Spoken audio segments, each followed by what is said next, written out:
Hi, this is Tim Yoder with Fit Small Business. Today I'll be evaluating FreshBooks on Chapter 3 of the Fit Small Business case study.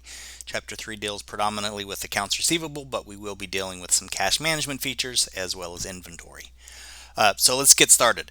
The first task we want to address is creating an invoice template by uploading a logo and adjusting the color scheme to match the logo. Okay, so I think in our settings, there's a place to create a theme. So this theme will carry over to all of our documents, including invoices, estimates, and proposals. However, we can still do some additional customization while we create individual invoices. So here's a place to drag our logo. So let me see if I can find it here.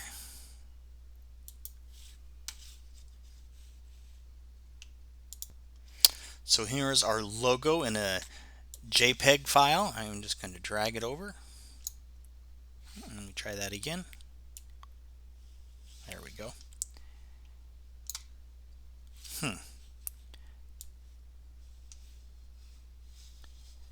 Well, my system's not allowing me to drag it over.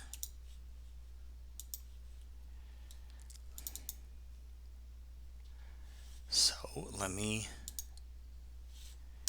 download it and then we can select it.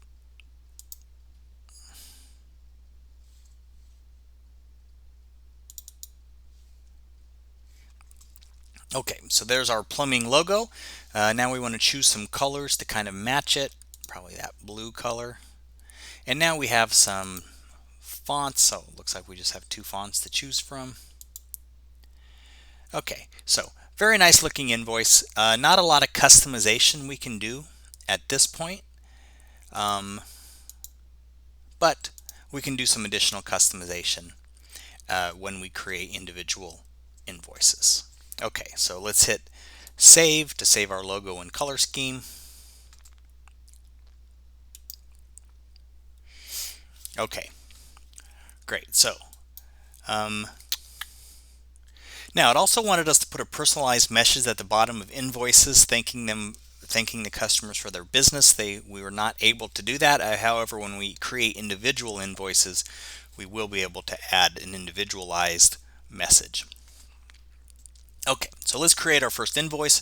January 16th, issue an invoice to Family Bowling for the 40 hours of Hank's labor and the $200 permit fee. No sales tax is required to be collected. So let's go to invoices. We're going to create a new invoice.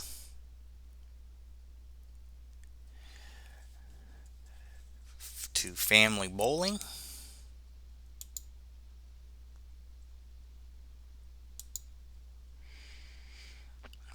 Okay. Now the 40 hours was for a project, so we want to make sure that we get it out of this project. Make sure we match this to the project. I'm not seeing a way to do that here.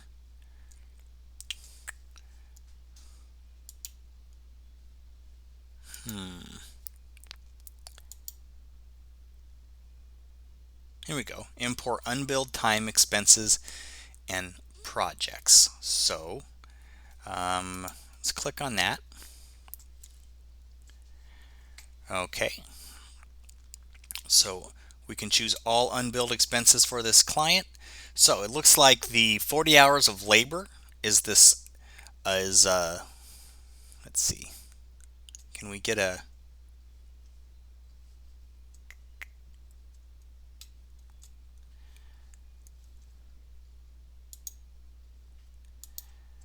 this was what, bathroom renovation?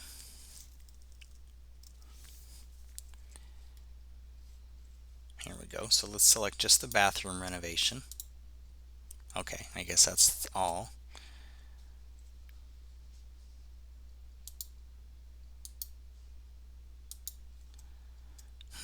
Okay, so it looks like it's just going to add them all, which is fine because we want to add them all. So let's go add to invoices. Okay,